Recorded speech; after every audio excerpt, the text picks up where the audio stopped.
ఇప్పుడు ఇవి దేశవాళీ రకం బొప్పాయి మామూలుగా పూర్వకాలం నుంచి ఊళ్ళల్లో మా ఇండ్ల చుట్టూ మనము ఇండ్ల ముంగల నాటుకునేవాళ్ళం. ఈ బొప్పాయి కానీ మునగ నాటుకునేవాళ్ళము. నేను అందుకే కొన్ని మొక్కలు అక్కడ గట్లపై నాటడం జరిగింది. ఈ బాగా వచ్చినాయి కాయలు. దీని సైజు కానీ దీని నాణ్యత కానీ చాలా బాగుంది. పూర్తిగా వీటికి కూడా ప్రకృతి వ్యవసాయం వారనే మేము కషాయాల ద్రావణాలు ఇస్తున్నాము.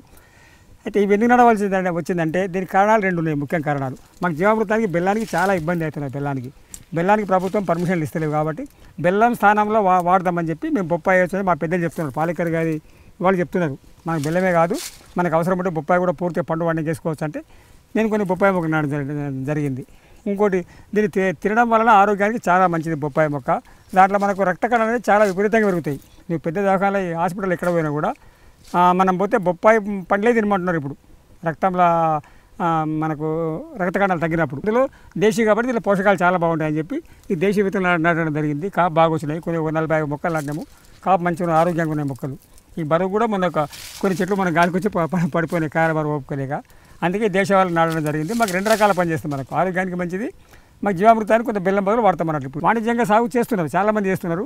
కొద్ది దీంట్లో వైరస్ ప్రాబ్లం అనేది కొద్దిగా ఎక్కువ ఉంది. దీంట్లో వైరస్తో ఇబ్బంది పడుతుంది. దీంట్లో పురుగు అనేది రాదు. బొప్పాయిలో అరటిలోనేమో తెగులు అనేది రాదు, పురుగు వస్తుంది. దీంట్లో పురుగు రాదు. దీంట్లో 100% ఇది తెగులు వస్తుంది. తెగులు అంటే వైరస్ అనేది వస్తుంది. వైరస్ దేని ద్వారా వస్తుంది అంటే మనకు రసం పీల్చే పురుగుల ద్వారా వైరస్ వస్తుంది. ఇప్పుడు మిర్చిలో వచ్చే వైరస్ అది రసం పీల్చే పురుగులే. ఇప్పుడు చాలా రకాల పంటలు వచ్చేదంతా రసం పీల్చే పురుగులను మొదటి దశలో జాగ్రత్త తీసుకుంటే వైరస్ రాదు.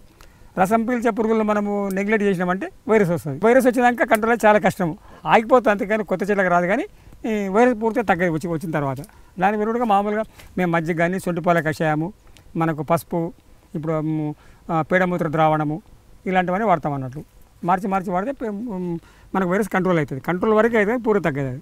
కొత్త చెట్లకు రాకుండా ఉంటుంది అన్నట్టు.